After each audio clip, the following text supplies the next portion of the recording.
first welcome the members of the Search Committee Working Group to this meeting. As people may or may not know, the meeting is about to be recorded, and I'm going to ask Terrence Keneally, General Counsel of the Steamship Authority, to read the legislation that permits this open meeting remotely. Terrence? Sure. So I'd like to inform everyone that Sean Driscoll, the authority's communication director, is making an audio and video recording of today's meeting. Is there anyone else making an audio recording of today's meeting? If so, please identify yourself. If you are joining virtually, please press the raise your hand icon on the Zoom dashboard, or if you are joining by telephone, by pressing *9 on your keypad. And when you are recognized, please state your name for the record. Thank you. You see anybody, Sean? Yes, Mr. Fortnum and Mr. Hanson have their hand up. Morning, gentlemen. Morning. Are you gentlemen recording the meeting? We aren't. It does appear so. Yes. Yeah, we are doing the recording, so I think we're not recording. Okay. It's been recorded. Thank All you. right. I don't see anyone else, Terry. Okay, great.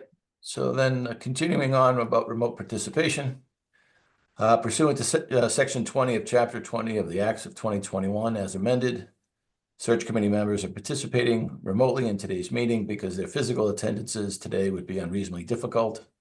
All Search Committee members in attendance and all members participating in the meeting by the Zoom video conferencing app will be clearly audible to each other. As a result of the members' remote participation in this meeting, any and all votes taken by the members today shall be by roll call vote.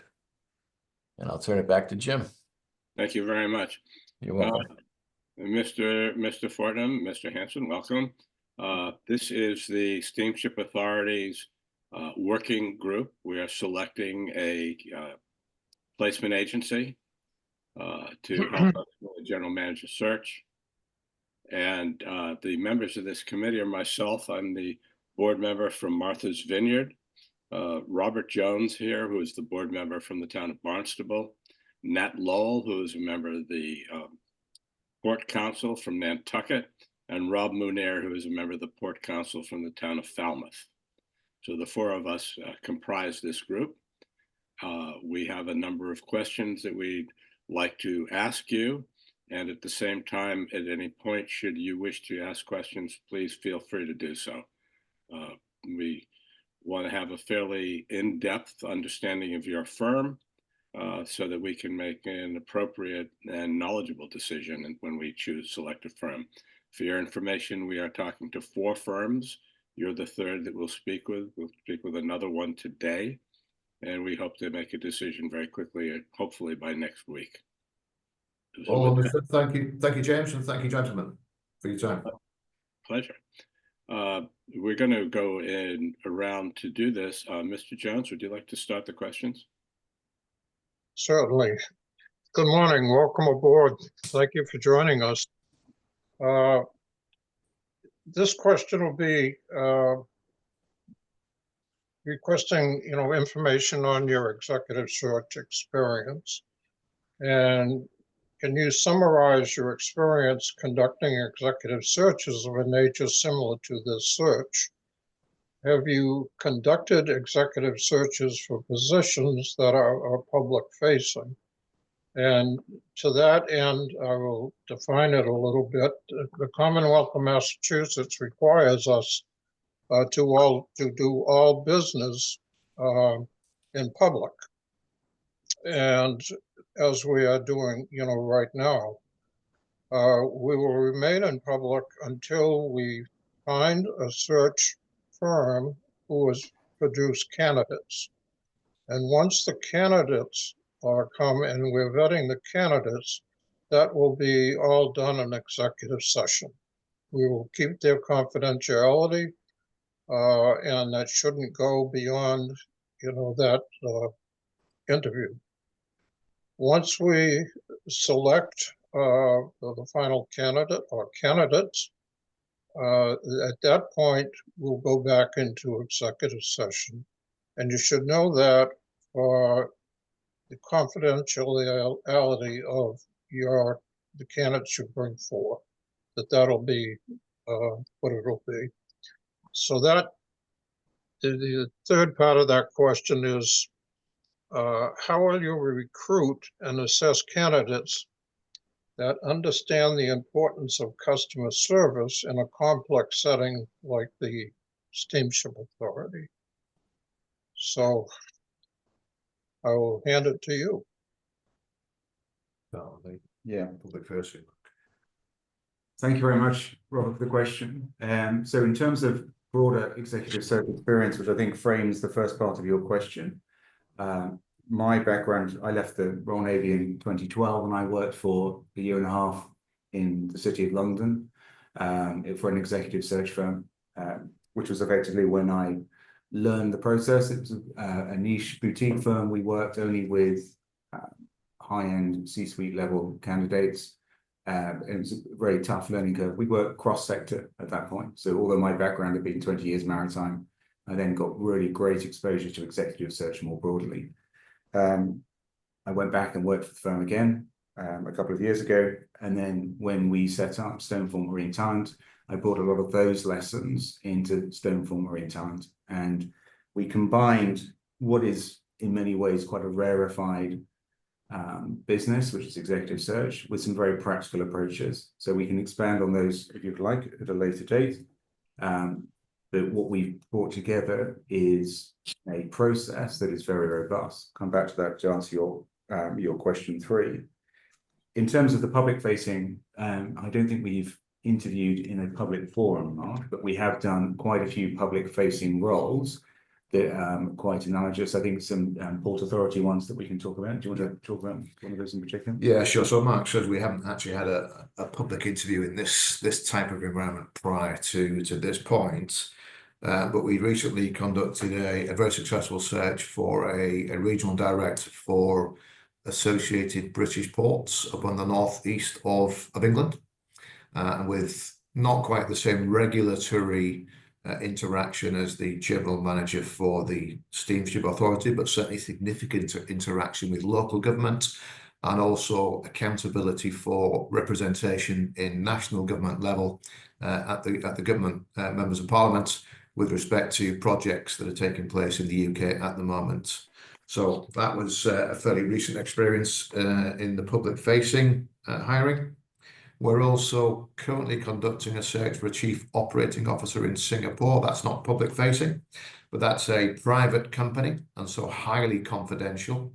And we've done one recently as well for a listed company. Again, very different approach that we have to take to a same level search for a chief operating officer in a maritime organization. If I can just move a little bit away from the direct question, with apologies, Robert. Part of the reason for the attraction of Stonefort for the search we did on the River Humber, the port role, was our experience of doing this personally. So we're quite different from recruitment firms in that both Mark and myself are deep marine experts ourselves. So I've ran the port of Mina Al Fahal in Oman in the Middle East, near Muscat, for a period of 4 years back in the early 2000s. And then I came back to the UK and I personally ran the maritime part of a marine facility on the River Thames with significant interaction with local authorities, the Port of London Authority being one of those authorities. And the attraction for us is that, sort of moving into the last part of your question, part 3, Robert, was how do we recruit and shortlist candidates? We put ourselves into the shoes of the hiring team, or in this case, the board, as best we can with the benefit of that experience, and understand exactly what is required from those individuals for the most part of the role. Clearly, we would need a lot of guidance from yourself, but we do understand what a general manager of a port facility looking after ships with financial accountability, OPEX, CAPEX constraints looks like. So that's how we put ourselves into that situation. Yeah, no, and I think it's to Mark started answer hopefully that third part and began to get into that for you, Robert. But what we brought together was the best of executive search processes and combined those with our experience. We should add we have a third partner Matt Stoney, who is a deep technical specialist, but is also, like Mark, worked at a very senior level, shoreside in organizations managing teams of size. So what we have is a mixture of maritime experience, and we have very robust recruitment and executive search processes. So when we're interviewing candidates, which we usually do in 2 to 3 stages, obviously working with you before we sort of pass you to a shortlist, what we're doing, we create a set of questions that are based on conversations we'll have had with the SSA. And in those questions, we're testing all the aspects. And because we've been in the various roles, not all exactly the same, but lots that are given regulatory exposure, if someone comes at us with an answer that sounds thin, we know where to push. And I think that is a clear differentiator. But it's that mix of technical experience with some really robust executive search processes that we hope is attractive. Does that give you some sense, Robert, of what you're after? Yeah. Well, thank you very much for that. Have you done specifically searches for a ferry service, a transportation service? So we've worked with Stena. We have done, yes. Yeah, Thank you. sorry. So we have, yes, is the answer. And we worked with Stena, obviously, which is a European company. And we've looked for various roles for them. I'm trying to think of the most recent. We've done 5 roles, I think. We've looked for 5 Yeah, roles. so Stena, they're based in Scandinavia, but these were roles out of the UK. So we did a port projects manager in Ireland. We did a port engineer, similarly in Ireland. And we've got 3 searches that we're currently conducting with them. And that's for a port manager / harbour master up in Scotland. And a marine superintendent for the northwest of England. So 4 roles, two we've done, and two currently active for Stena. Thank you. Beg your pardon, sorry. Yeah, that segues nicely into Rob Munir's set of questions, I believe. Yeah, thanks, Jim. Hey, Rob. Hi. Yeah, you've covered a smattering of a lot of the topics that we're going to be asking you about. So maybe, I don't know, speaking on behalf of Jim as the chair, maybe we focus on the specific question and then allow that, because we're going to touch on everything you've just touched on again, as it turns out.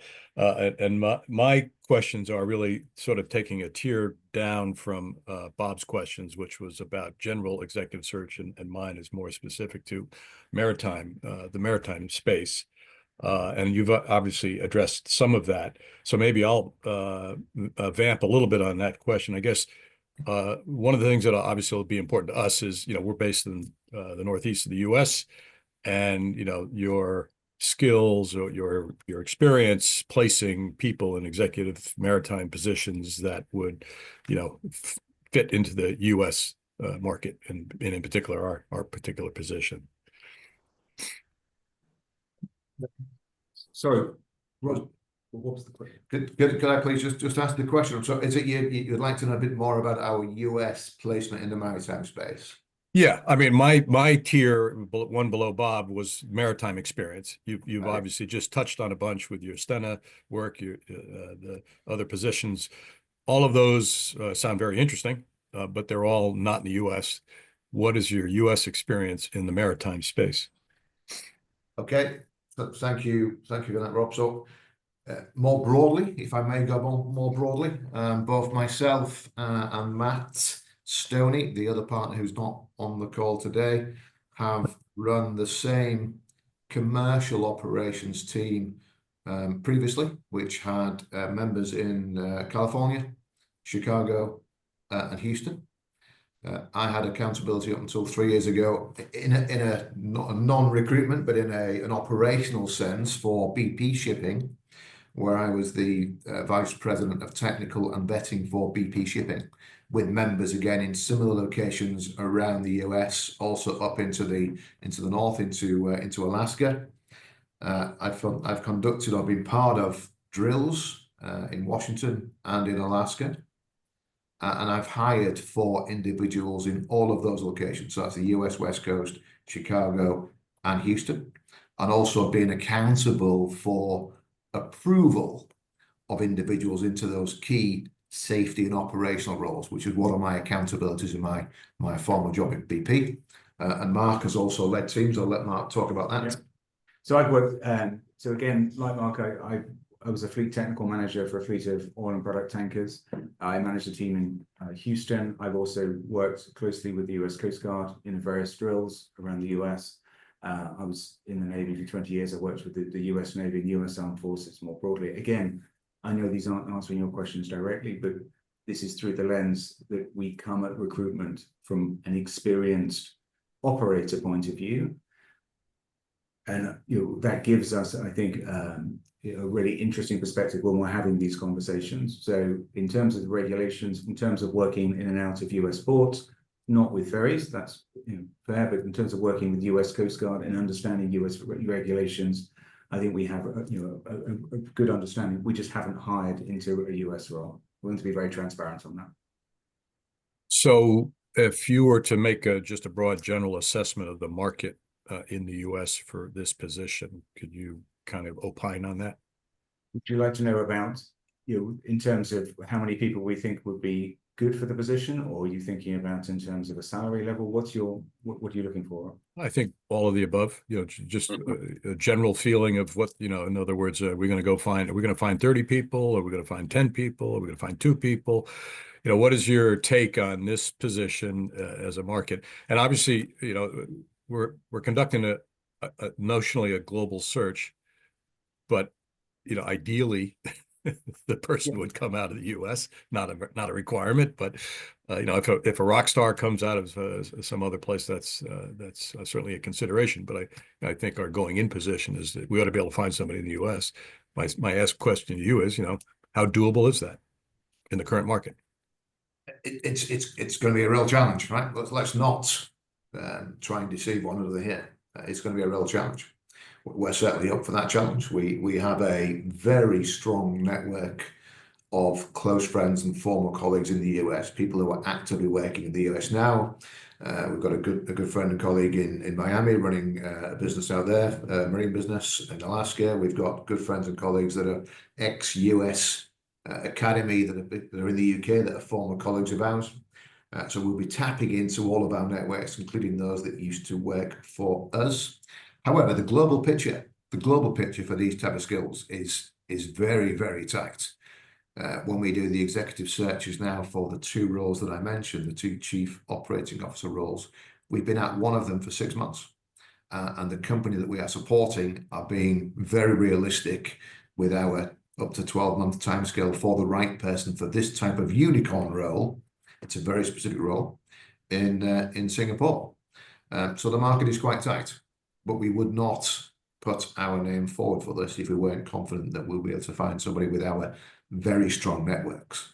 The difference that we bring, which helps us to have an advantage over others, in our humble opinion, is that our network is not just names of people that we've perhaps once talked to about a job or who've submitted a CV to us. Our networks include those people, but also those very strong professional ties that we've had in the past that allows us to tap into the passive market as well as the active market. And we would absolutely try and focus upon a US candidate over the globe. But this is a global search, in our opinion, too. But Mark, please. No, that's good. I appreciate that. I know we're going to end up being short on time, so I do want to pass. I do want to pass the next one on to Nat. But thank you. Okay. That's right. Take that. Thank you, Rob. And thank you, Mark. And I forgot the other guy's first name. Both Mark. Just say Both Mark. Oh, we got lots. We have that problem too. So just wanted to ask you, in fact, one of the things that you just said to Rob about putting your name out there, submitting a package for this kind of answers one of my other questions I had. You wouldn't have done it if you didn't have some kind of connection in the United States.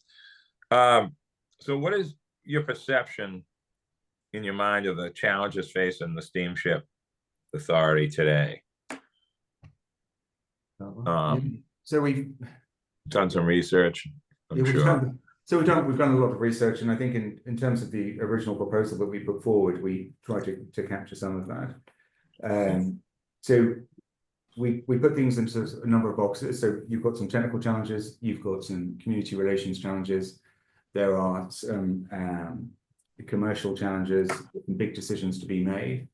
And those come out quite strongly. We've read a lot of the comments that have been put forward, and what we get a very good sense of, not a good sense, that would be arrogant, but what we see is this strength of feeling and involvement. So back to the original question around public interest, we really felt that when we were doing the research. We saw the comments from individuals on every article that was published. We saw the local meeting groups that have been held. We could see what people were wanting and what they're after. So the point that Mark made, he talked about a unicorn. I don't think this is quite a unicorn, but you are looking for someone who is able to spin different plates in different ways and wear several faces, and then at every time being genuine, no matter who they're speaking to. So I think we saw all the different challenges. We thought about 3, perhaps 4 different leadership types that would work well in the role, but that will be dependent on what the board is really after. And I think that will be, if we get a chance to ask a question at the end, it would be that question. But Mark, I don't know if you... I think you've captured those at a high level, and conscious we don't want to necessarily spend too long on each question, because I could talk about this for a long time. Yeah. But a lot of your challenges, absolutely putting aside particularly the community focus, which is very particular to this particular search in our experience. A lot of what you're facing is quite typical in the maritime organisation. So you're balancing CapEx projects for the infrastructure projects with OpEx. You have a tightening of the labour market, sometimes to the point where you've not been able to staff some of your vessels. There is the debate over working hours and pay, and availability of ships and people to run those ships. We're working today with a company in the UK, it's a ship management company, where all of those last 3 points are applicable here as well. And part of what we do is we're consultants to companies, helping them solve some of those problems. So we have a lot of experience in finding people that we believe are capable of meeting those challenges head on. So it's a very rounded individual that you're looking for. That's somebody that's able to engage the community, balance the financial aspects, the revenue, and the CapEx, OpEx projects. That's been able to one day talk to the board and the advisory port group, and the next day go down to the vessel and meet with a captain, for example.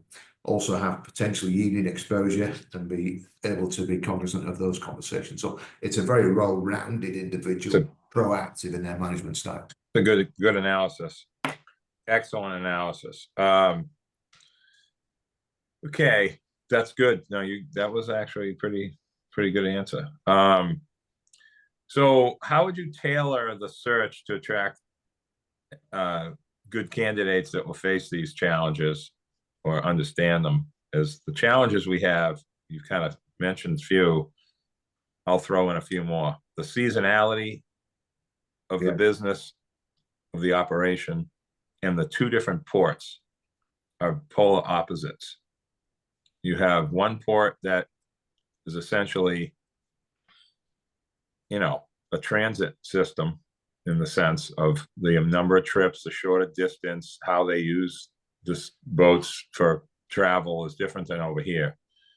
And it has become more apparent now, especially with social media and the ability to just get things out to the public so fast, that it, there's a lot involved in that. So what, how would you tailor that, all these different issues, and we're a public entity that operates as a private company as well, which is another challenge that you probably have never run into that. So thank you. Yeah, so what we would do, we'd take you very quickly through the process. We would work with whoever you would allow us to work with within the SSA quickly. We have a key set of questions to ask. You've just encapsulated everything. We'd like to get into those a little bit more. We then draw up a pen picture of an individual that we believe would fit that profile, and we test it with you. We might draw up 2 or 3, and we, in our original process, we said, is it someone who's come from a more technical background, but has got to gain commercial experience? Is it someone who's got commercial experience, but has some technical exposure? So we can test different models with you. And then what we do is we build, every process we start fresh, we would build a set of questions. Sometimes we will run scenarios with the interview candidates based on the actual situations that they're going to be exposed to. So a couple of those different environments we could work up a couple of, get the detail, and then we can run those with the candidates and say, what would you do in this situation? How would you cope with that? What would you be thinking about? We don't give them a chance anymore because of AI to have a look at the questions ahead of time. So we do that in an interview, give them quite a rigorous process. We then have a set of scores and scales ourselves. So by the time we've gone from sort of a long list down to a medium list, where we've started the conversation down to a short list before we give it to you, the candidates should have felt like they've been thoroughly grilled. We don't put anyone forward, as Mark points out, that we wouldn't have wanted to be working for us in our various leadership positions. And we always think with that mindset, if we hired this individual, would they be effective in these roles with these parameters? So by the time they come to you, they have been tested. The shortlist should represent all the candidates you see should be competent and potential candidates. It will come down to a choice that you make based from a strong candidate slate. Does that give you a flavor? Yep. No, you've got it. That's good. And then following up, how do you ensure confidentiality throughout this process? Confidentiality, so in terms, so the candidates Yeah. with one client at the moment where we don't talk to any candidate about a specific role until they've signed an NDA. So we can work under absolute confidentiality. We obviously use confidential databases. All our candidates sign data consent forms as well, as per regulation. So we can go down an absolutely regulated NDA route where we won't even tell them what the role is until they've signed the NDA. That works pretty well. I think that's the way we're working. It does. We've got experience of different ways of doing this as well. Yeah. And we wouldn't advertise. So it's a confidential approach. We don't mention the role. They sign the NDA, then we mention the role. Okay. Thank you so much.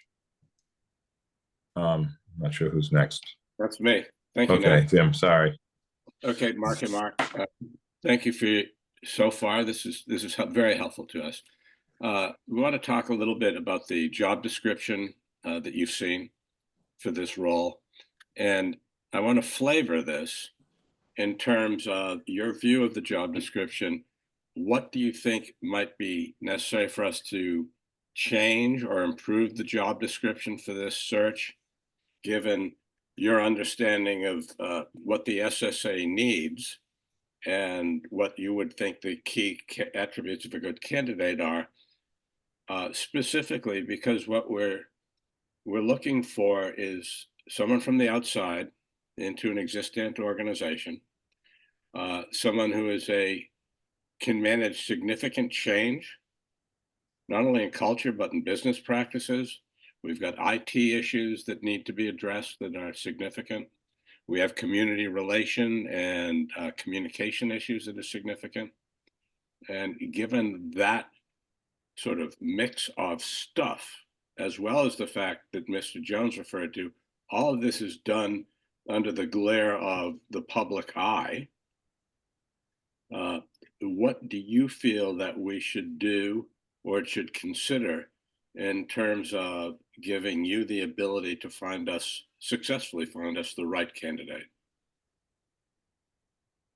Yeah, so I think it's about emphasis. So, I mean, so the job description at the moment, and if I say the wrong thing, please take this in the spirit of the conversation. So, you don't have to apologize for saying the wrong thing or the right thing. You haven't had having worked in the city of London with an American and Australian accent for 4 years, there are many ways you can step on your tongue, so don't worry about it. So at the moment, the job description is kind of all things to all people. So it's a long list of you've got a lot of things in there. And given the very brief piece you just said there, James, what it doesn't have is that emphasis. So we would work with you to bring out the key elements here. And what we want to do in some of these pieces, we've given much more flavor to them. So for example, if we just look at some of the pieces here in terms of, you've mentioned information systems and IT. Okay, well, what you've just described there is a much bigger ask. You've talked about change in culture. Change in culture is a really hard thing to do for someone to come in from the outside to effectively come into a culture which is this is a culture that will exist nowhere else in the whole world. What you have here is unique. They've got to come into this culture, be successful quickly, become credible, not upset everybody, and then affect change. That is probably, well, it's not a unicorn thing. That's going to be 3 or 4 different people. You know, we can we can help work with you to write and bring out some of those very strong flavors. It also, and what you won't, you've mentioned all of these different pieces. We just need to give a lot more flavor. And then in the terms of the qualifications, proven general management experience of demonstrated qualities of leadership and organizational effectiveness. I think if you said that to most people, they'd tick it. What you've just described is a much more advanced level of leadership and ability. So I think what we need to do here is we get into some of this and we say, what is it you're really after? And you've just answered some of that. Right, let's get that into the job description. Those are the important things. Let's get after that. And we then bring out those flavors, 4 or 5 big things, not the long list. Does that make sense, James? Yes. Can I add a bit more onto that, Mark, and James, with your permission, if that's okay? Don't want to take too much time. I would rewrite that job description completely. Okay. That's okay. I would rewrite it. So if I was looking at that, I wouldn't be interested in applying for it, genuinely so. However, having done the research on Martha's Vineyard and Woods Hall and then took it the SSA, and having had this conversation, it's a really, really exciting job for the right person. So the emphasis needs to be on why would I want to apply for that job? At the moment, it's a task list of things to do. It wouldn't get somebody like me excited. And I'm probably, I hope this doesn't sound too arrogant, somebody who could have been a relatively good candidate for that role at some point in my career. So I would want to rewrite it with your permission. Mark would draw a beautiful pen picture of the sort of individual that we're looking for and emphasize some of the key challenges so that individuals know exactly what they're letting themselves in for, but also get excited about the prospect of being able to meet those challenges and make this position even better. Okay. You tell we're quite different people. We speak differently and we don't always agree, which gives a bit of tension into the recruitment process. It's okay. Welcome to our life here as well, as well as in our personal lives. But no, I think what you've just said is very, very interesting and is very appropriate. There are specific things here, and Mr. Jones alluded to them in the beginning, which is the huge amount of public scrutiny in an environment which is by law required to operate in public. Social media has made the spread of real information and factually inaccurate information credible.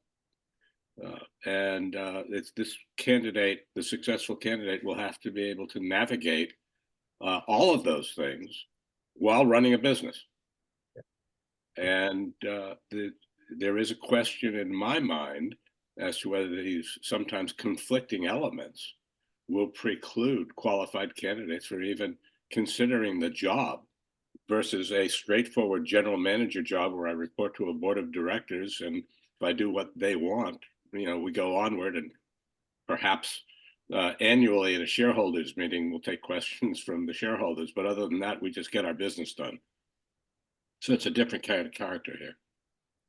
Indeed. Hence, going back to the question of Rob in terms of the Right. challenge of finding the right candidate, right? For everything that you're looking for here, it's going to be a difficult task, and whether or not everything should be in that particular job description for that one individual is a conversation I think that's worth having. I think you're 100% accurate. Thank you. Yeah, thank you. Do you think the kind of person that we're looking for, given all that you've now learned from us, is out there?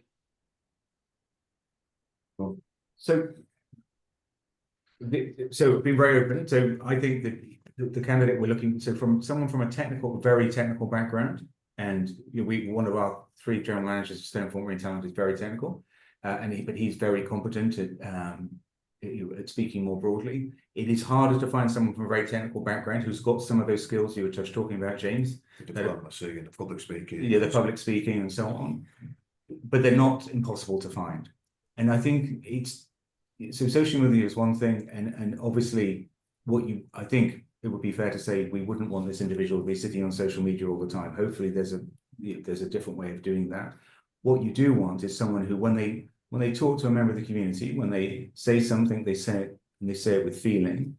When they do a grip, when they grip the handshake, and they're talking to the person who they're talking to, no matter what they're saying, absolutely understands that what they're saying is true and it's genuine, and they listen and they know the community. There are people who can do that.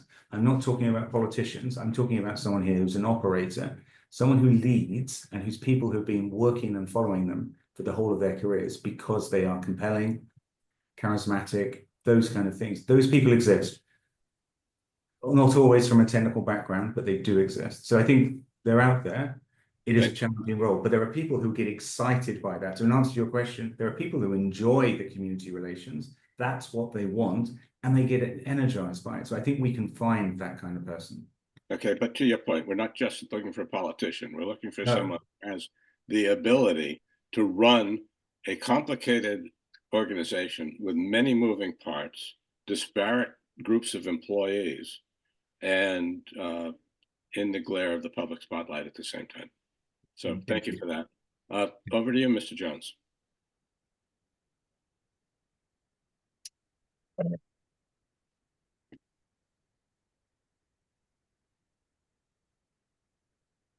You've answered, quite a few Yeah. of these questions. So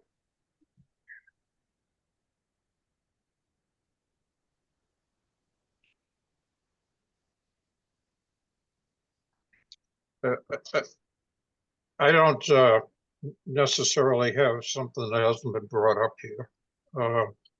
Hey, Bob, The- can I direct you to the discussions about the portal and whether or not what their tools are for allowing us access? I think that would be a good subset of that's one thing I haven't addressed yet in your area. Okay, you heard his question.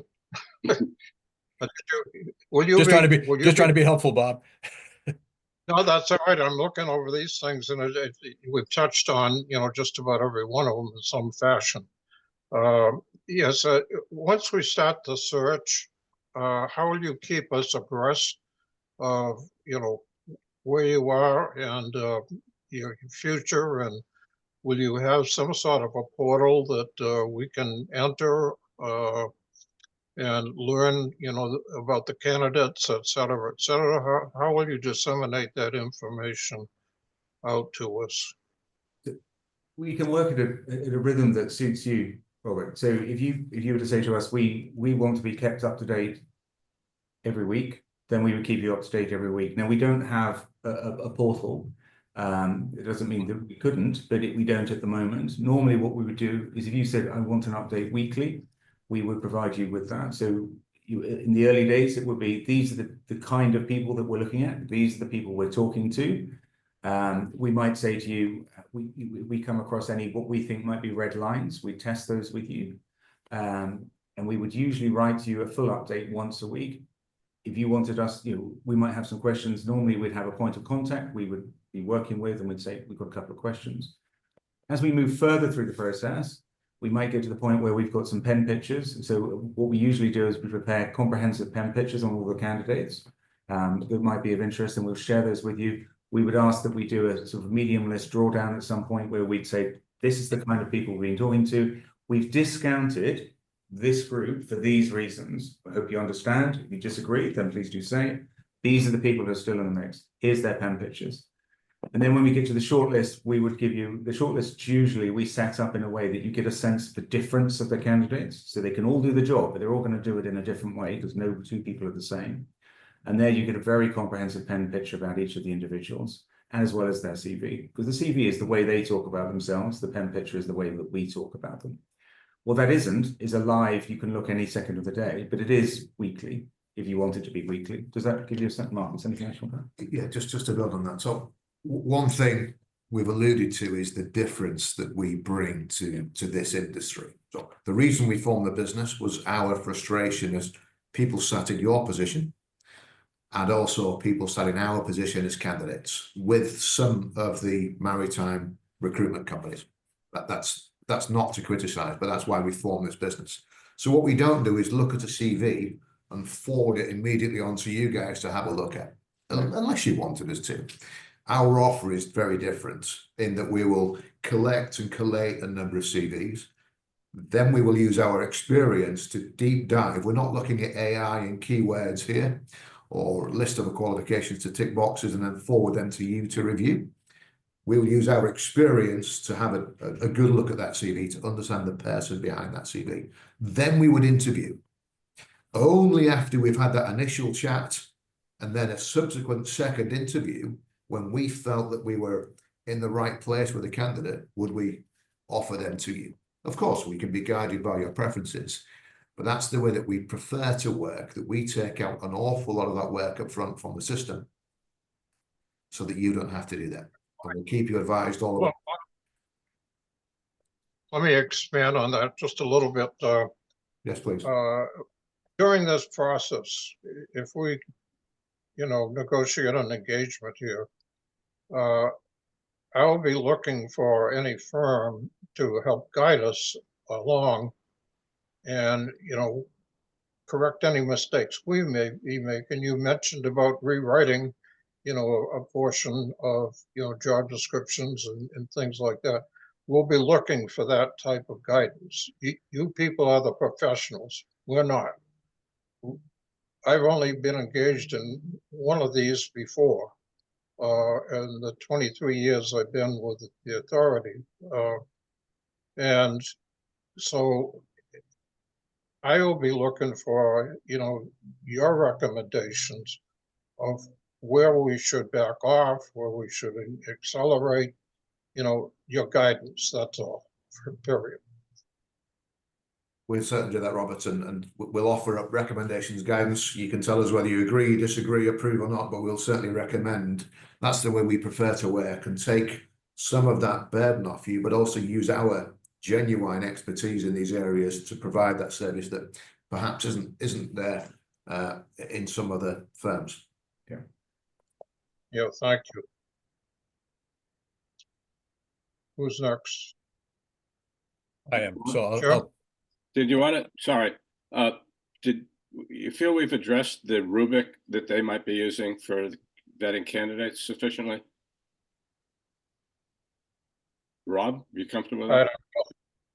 yeah, I guess I would, maybe I'll just expand on the, we're using a rubric for our assessment of the firms, and we're wondering what tool you use for your assessment of candidates, which ultimately we might use. Yeah, so there's three different. So we have an initial conversation. We're working confidentially. They've signed the NDA. We'll have an initial conversation. We have a question set that we've prepared for that conversation that is based on the role profile and the perfect candidate description that we've worked with you. And we'll draw out from that 5 or 6 key elements. And those are sort of the low-level starter blocks. We're not going to continue a conversation with the candidate if they can't tick these boxes, because we'd be wasting the candidate's time and our time, and they're not going to be successful. If they make it across those hurdles, we have a more comprehensive question set with a broad score. We usually use a 5-point score from 1 to 5. And that will focus in on the key areas that we've identified. So we've done the job description work with you. As Mark says, we're quite straight talking. Hopefully we've arrived at a place where we all think this is right. We've got the priorities right. We'll push on those priorities with the candidates. So we'll do a broad question set, then we'll push on those priorities. And then we'll give them those tough kind of scenario-based questions. What are you thinking about? This is what, what's going on. How would you tackle that? Now, you're not going to be able to solve it in a 10-minute conversation, but you could tell us how you would go about solving it. You can tell us the factors you're going to be including, and then we'll score those. We do the scoring independently. Sometimes it'll be Mark and me. Sometimes it'll be Matt and Mark, or Matt and me. We'll do the scoring independently, and then we compare notes afterwards. So that's our process, and we'd be very happy to sort of, obviously, if we come up with question sets based on conversations we've had with the SSA, we would then be very happy, of course, to share those back with you if that would be helpful. Mark, do you want to add it? Yeah, just a little bit. So just to build on the scenario-based questions that we ask. So we're asking how they would approach something, but we'd also ask their experience of dealing with something similar. So it may well be experience of working in a unionized environment. Going back to the earlier points on it's 2 different ports that are polar opposites, quote unquote. Have you dealt with a port environment where you've had similar type of a situation? So balancing CapEx and OpEx, whatever we think are the most appropriate areas, having had deeper conversations with yourselves and the SSA, we'll build those scenarios and we'll be testing them ourselves without knowledge of this. And it's deep knowledge that we have. So it's a genuinely reflective score of that individual's appropriateness for this role. And then we'll provide you with ultimately a short list of candidates that we feel are around about the unicorn that we're looking for. James asked if we think we can find somebody exactly right. Well, it's going to be tight. We may find somebody, or we may find somebody that's slightly stronger in one area and slightly less strong in the other. And we'll build you that pen picture of pros and cons of each of those individuals and a fit for the role, with our recommendation that each of those, let's call it 4 or 5 candidates, are capable of doing the job. But there'll be slightly differences between each and every one of those. But that's how we will score and use our rubric. That's helpful. Thank you.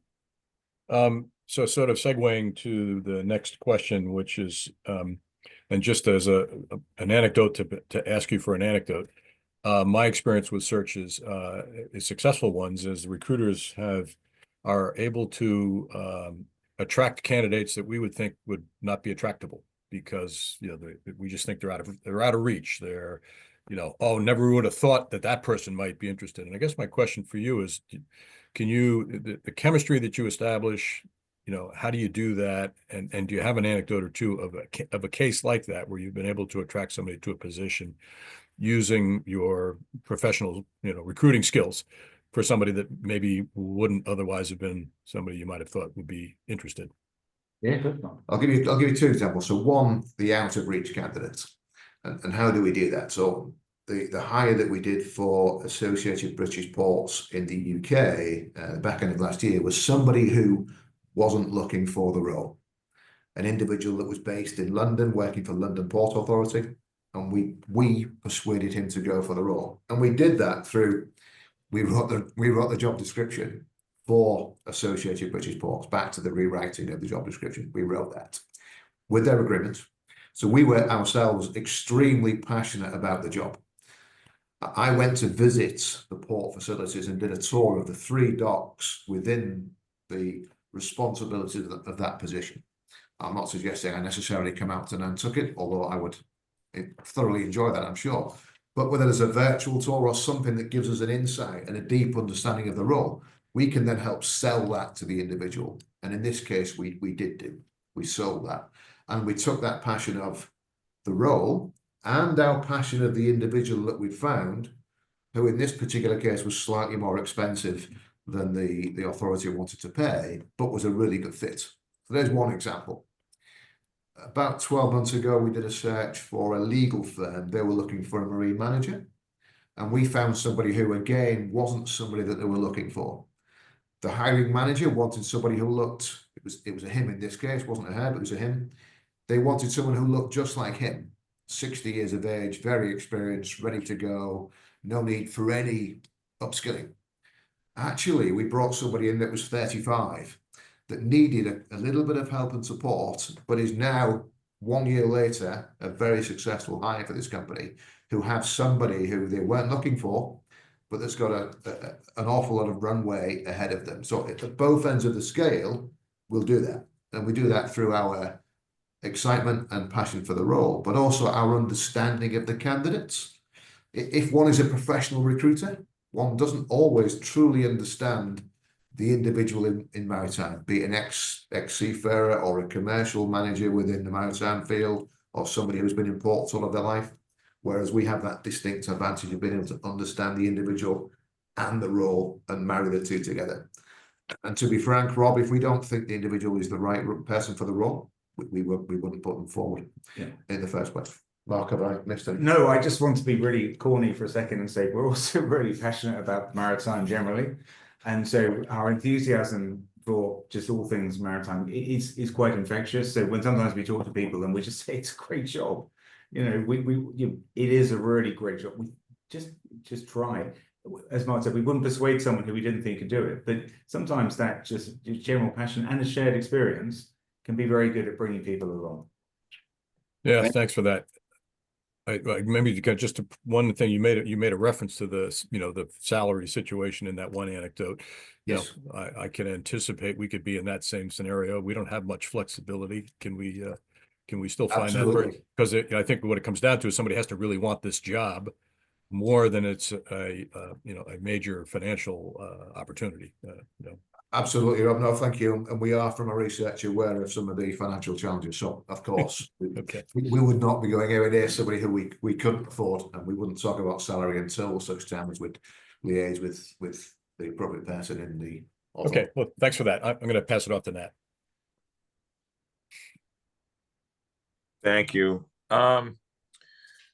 So can you tell us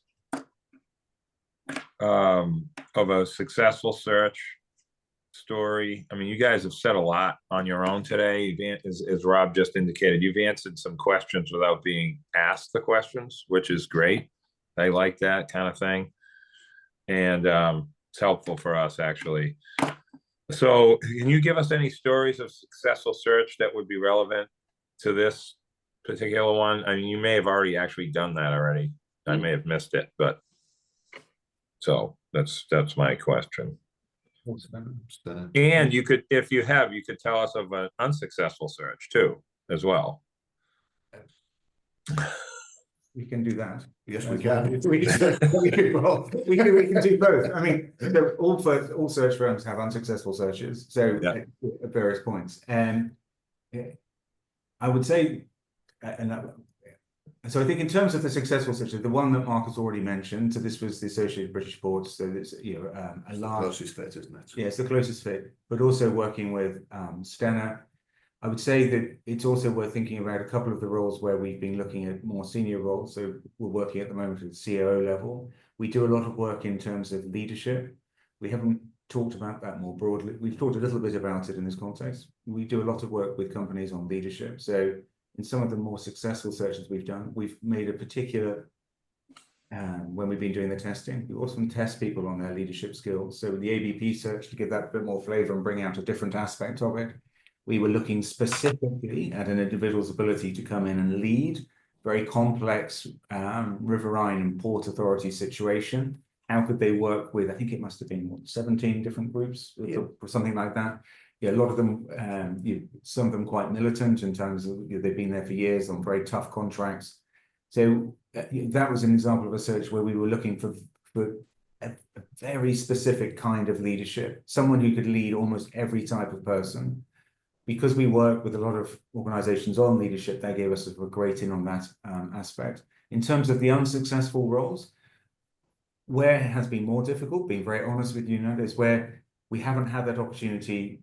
So sometimes we're unsuccessful because we just can't find the right candidate. Let's be very honest. Sometimes we just can't find the right candidate. Sometimes people are saying, can you find someone within a week? And we can't do it. We're not a big firm. We're not a CV farming firm. So that's why we go for these sort of more specialized roles. When we have the time and the cooperation of the people who've asked us to do the search, it works really well. When we're able to work with you on the CV, on the job description, it comes together really nicely. Where we've been less successful is where people have put unrealistic timelines, because we're not a CV farm and we don't try to be. We don't try and compete in that way. And where we haven't had the opportunity, sometimes we've said, if you shape the CV the job description like this, you're not going to get the right candidate. And so they put candidates forward and they said, we don't like these candidates. And so we did say that like 2 months ago, and then we have a different conversation and then we can go back around. But I think, without getting too specific, some of the searches are quite confidential. Sometimes we're trying to look for a candidate too quickly. Sometimes because we don't necessarily have that ability to shape. Sometimes it's just we simply can't find the right person. But it's a low number. Gotcha. It's a low number. It's a very low number, I should say. Yeah. Because we're niche and we only do 1 or 2 searches concurrently. Yeah. There are only 3 of us and we don't contract out any of the work at all. It's all done. Any of the work is done by 2 and Max. And it's unavoidable with today's, absolutely circumstances that are inevitable as well. So appreciate you guys very much. Who's next? Bob? No. Who's next? It's, Jim, Yeah. sorry. it's ugly old mate, no problem. It's all good, Jim. Right. The next set of questions is pretty general, but I'm sure you can walk through it quickly. And then I've got a follow-up. We're interested in the key elements of your engagement agreement with us and what consideration you would give should we have a couple of candidates that we have come to us directly rather than through you. So if you could just talk a little bit about, your engagement terms, a little bit about how you would work in that situation, and then I want to follow up on something else. Yeah, sure. Thanks, James. Well, so our preference, and that's for two reasons. Well, one main reason is so that we can provide a consistent vetting and interview process for all candidates. So our preference would be that anybody that applies directly is passed on to us. So that I'll state that up front, and that allows us to provide you with that same service that we want to in our differentiation from the market. Otherwise, just go to a CV farming company and they'll, respectfully, that hopefully that comes across in the way it was intended. However, that's fine. Remember, you're dealing with Yanks. You can be very, very direct. Excellent. Okay, well, I am a direct Yorkshire, Northeast England, so that's our preference. We have had a provision whereby when candidates have come directly, we make some adjustment to the final payment. So we would ask for a third of our payment up front on signing, a third when we start interviewing, and the third at selection. Now, if the candidate has come directly rather than from us, then we can make some adjustment to that final payment. So there is a mechanism in our standard contract for that. But we prefer to treat everybody the same, and we can say out of all of these, 2 that came directly, 5 that we found, we've interviewed all of those, and honestly, these are the top three boys and girls. That's our preference. Got it. Okay, thank you for that. That was very concise. Given everything that's been discussed so far, I appreciate the comments you made about the general manager job description and the way you would work with us to help us refine that. What do you see as the major issues that the Steamship Authority would face in attracting the right person for this job, given what you've heard from us as well as what you've found from exploring prior to speaking with us? I think it's the community. It's going to be so. I think what will be being open again. So, looking at some of the pressure that's being applied, some of the comments. So we're looking at through. I think we were just looking yesterday, and there was someone who said the SSE just needs new leadership or something like that. Something very pointed, really on the nose. And so I think one of the pressure points might be from your side. That pressure is only going to build. You've announced that you're doing a search process. It's public. People know. We saw the publications go out. So that pressure is growing from your side. So it'll be interesting to see what that would mean in terms of our interactions and how that. Come on, guys, how's it going? What's going on? Obviously, we're always very responsive.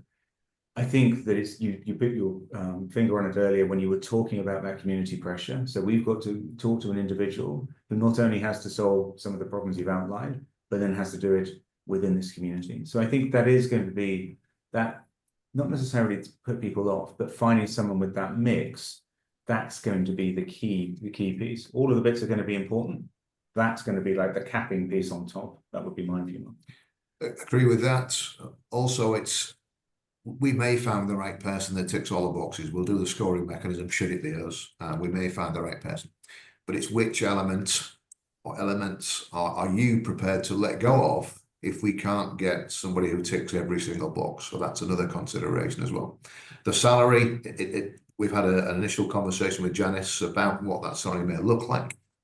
I asked that question back in, I think, November. It's a decent salary, but it's an expensive part of the world to live. So there may be a challenge there with somebody who wants the job, who's capable of doing the job, that just doesn't think that their passion overrides their desire to get what they're looking for. So there's a salary element to that as well. So we have to work very hard as we do to demonstrate the passion for this being the correct job, which is a challenge for us rather than the Port Authority per se. But no, I think it's it's a challenging role. Right? There's so many elements to this. So I think it's about respect for you guys deciding exactly which bits are the most important, the red line bits, as we send you CVs and say, this individual doesn't have Y, but they have lots of the others. They don't have A and B, but they've got C to F. We think they can do that with some support in these areas. So I think it's being open to that persuasion from experts, if we can call ourselves that, experts that are supporting you finding the right candidate. So it's that openness and willingness to bend, perhaps, if I may be so bold. That's fine. Okay, so Mark and Mark, that's the end of our list of questions. Are there questions that you would have for this group as we wrap this up? I don't think so. You've been actually, you were saying as we were going along, you were answering, we were answering some of your questions ahead of time. In going through this process, we would have asked about our ability to influence the job description, which we've covered in detail. It would be interesting, were we to be selected, we would ask, what access do we have? Who would you like, you would be allowed to talk to within the SSA? What would be appropriate? So I think those would be a couple of questions, but we've really covered quite a lot of those different areas as we've gone through the question set. It's been very thorough. Just one more for me, and apologies, Robert, if you mentioned this at the start, I couldn't quite hear, but I understood through Janice that candidates being put forward for the role at the interview with the board, it would be a public interview. Is that correct? The finalists, No. yeah. The final interview. Okay, so obviously, I think we're all aware that poses a challenge. I mean, it's a public company, so we have no control over that, or it's open to the public. Individuals may not wish to be interviewed in public if they're working for somebody else at the time. So there's another challenge that we have to meet head on. No question. No question. No, our desire would be that the preliminary group would be kept confidential and would be dealt with in executive session. And then the finalists, however, that when the board interviewed 1, 2, or 3 finalists, that would have to be public. Okay, understood. Yeah. It would. Yeah. But you understand that if someone was in a role they didn't want to know. Oh, absolutely. We deal with this all the time. Yeah. It's Yeah. not public, so that Yeah. we all but yeah, it's a challenge that we'll have to cross. Well, it does also speak to the people's confidence in their own abilities when they get to the end. Absolutely, and yeah, absolutely. And if they're going to be the right candidate for the intense public scrutiny, this is the first step, right? Yeah. Anything further from you, gentlemen, or anything further from members of the working group? Nothing from us. So anything else from the team? I just want to thank them, Jim, for reaching out over here across the pond in the 21st century with Zoom. And I mean, what would we be doing 15 years ago, 10 years ago right now? We'd be on the phone with one of those little things in the middle of the table, wondering who we're talking to, right? They used to be called octopus phones. No idea what we're doing, right? Absolutely. Okay. Thank you so much. Nat, Our pleasure, Nat, Robert, Rob, and Nat, James. they'd put you on Cunard and you would have gone over to find out. Thank you so much for your time. Thank you, Thank Sam. you. Gentlemen, thank you all. Thank you. Look forward to hearing from you. Bye-bye. I appreciate that. For people who are listening in, there are 9 attendees listening on this conversation. Yeah. Thank you. We do need a motion to adjourn, Jim. Thank you. Motion to adjourn. Second. Harry, it's a recess. 'cause Oh, it's the sorry, I'm same sorry, meeting. recess, Oh, excuse me. okay, Means we're to recess, sorry. excuse me. I Motion to apologize. recess. Yeah, You don't even sorry need a about that. motion. Just Jim can say Okay, I we're in forgot about, recess. I forgot We're about going the to go in second session. recess. We are reconvening at 11 o'clock, I believe. Is that That's correct? right. That's right. Okay, very good. Thanks. See you in an guys. hour. Thank you.